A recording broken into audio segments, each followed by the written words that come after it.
Hold your hand walking down the street. Kiss your lips while you're looking at me. Then I turn around and you chase me down. Back then when it felt like fate, sneaking on rooftop. Hi, I'm Jenny, and I also go by the name DJ Housecat. And I'm a DJ, singer, songwriter, producer, and artist.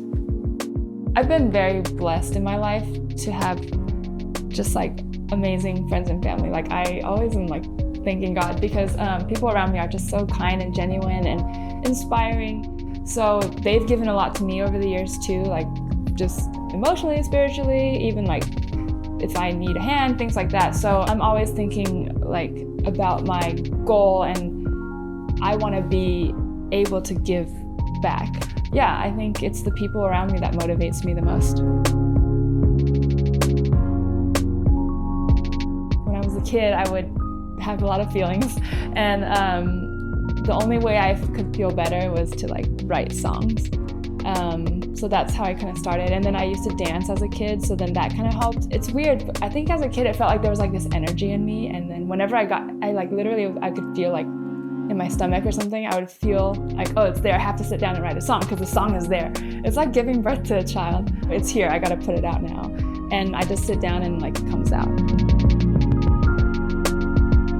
Yeah, so even though as a kid, the first feeling I think was towards songwriting, I wasn't very refined technically. You know, I didn't know chords, or I didn't know how to produce, and I grew up in the 90s, so we didn't have as much access to all the digital tools we have now. So I didn't really get into production as a kid. In high school, I took an AP music theory class, and that's when I started like learning how to write at the piano. I think what it was I didn't have access to a lot of producers or other songwriters, so in order for me to get the music that I had in my head out, I had to learn how to make it myself. So at first it was just out of necessity, and then the more I did it and the more I did start working with other people, but I sometimes felt like it didn't quite sound right. Maybe I just didn't meet the right people to work with, but it drove me to want to learn how to do it myself.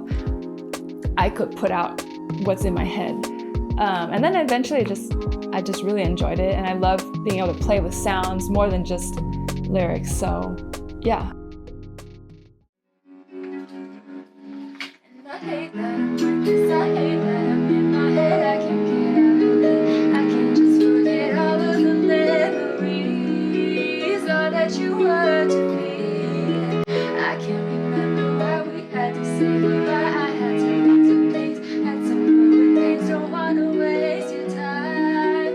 So I think that I just draw inspiration from where it's coming from. Like most of the time if I'm writing music, it's based on my life.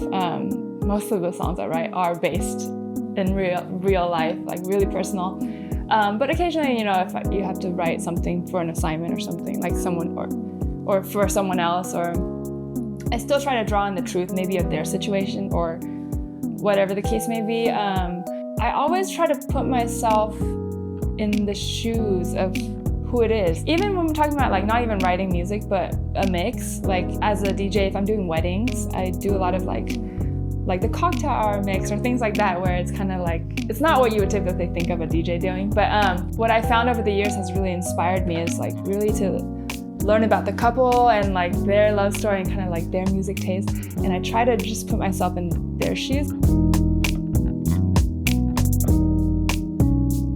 When I'm recording these mixes, sometimes I'm like crying because I'm like, oh my God, it's so like beautiful. But it's really like, I try to connect with that, like the reality of it, and not just like, oh, it's just the typical songs or whatever. I try to connect with some kind of like love, or if it's heartbreak or whatever it is, I try to connect with that thread.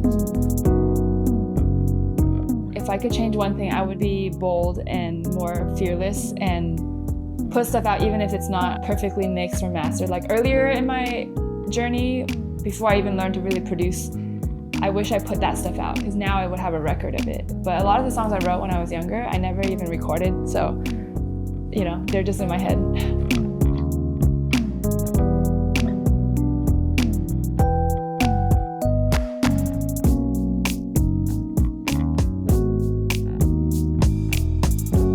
My favorite aspect of being a creative is the freedom on my soul and like my peace of mind, because I feel like when I'm able to express myself, all the like traumas and troubles and everything that happens like in my life, I feel like I can put it out, and then it's not that I'm suppressing it, because it gets out and it's still there, but I'm able to like release it in a way so that I can go to sleep like peaceful. I always feel peaceful, even if I'm going through something tough, like a heartbreak or something, and I write about it, there's like a sense of peace after I'm able to create something.